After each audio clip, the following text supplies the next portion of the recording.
Investor confidence in Germany has fallen to its lowest level since January. The ZEW Economic Sentiment Index, which gauges the expectations of financial experts, dropped to 19.2 points in August, down from 41.8 in July. It's the steepest monthly decline in more than 2 years. Carsten Brzeski is chief economist at ING Germany. It is a very negative surprise indeed. I think the main reason for that is clearly the stock market turmoil we had last week, plus related to the stock market turmoil, the fears that the U.S. economy could drop into recession and then also could pull the entire European and German economy together into this recession. So it's clear that fear is back in the German economy. This is now the lowest level, I think, since the start of the year. So all the optimism we had at the start of the year and the first month of this year have completely disappeared again.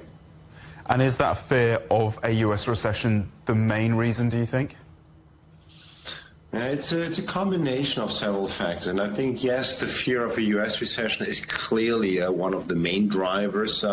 Let's not forget that Germany exports 10% of all its exports to the U.S., so clearly, if the U.S. economy was to fall into recession, the German export sector, the German economy would feel it. But on top of that, it comes clearly the financial market turmoil and also the renewed geopolitical risks with the current tensions and conflict between Iran and Israel.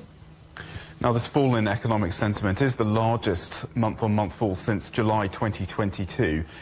It is concerning. Is Germany able to do anything to alleviate worries about its export markets? The only thing that the government could currently do is clearly come after the summer break with some announcements of structural reforms and maybe also a bit of fiscal stimulus, which is hard to achieve given the current discussion the government is having on the budget. And you might remember there was already quite a challenge for the government to agree on a budget for 2025. So finding money to finance fiscal stimulus will not be an easy one.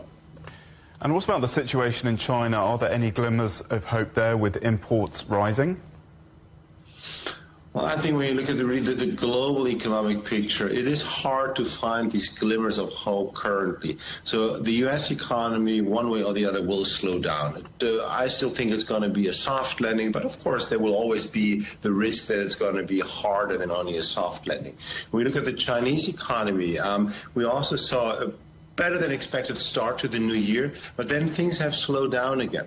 And I think it's hard to see that the Chinese economy could surprise to the upside if the rest of the world, especially the Western world, is going to slow down in the second half of this year.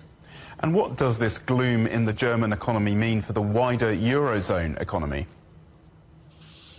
We've seen now in the second quarter growth, Germany in contraction, the rest of the Eurozone actually enjoying quite some decent growth. So it looked as if the rest of the Eurozone could escape this German crisis, but I think this would be very short-lived. I currently cannot see really a driver or a factor that would help the rest of the Eurozone to really decouple from Germany. For most other European economies, Germany is the main trading partner. So if Germany was to slow down after a period of 4 years in de facto stagnation, the rest of the Eurozone will also feel it, which means that I think for the entire Eurozone, we will then see a rather subdued growth trajectory in the next half year, maybe in the next year.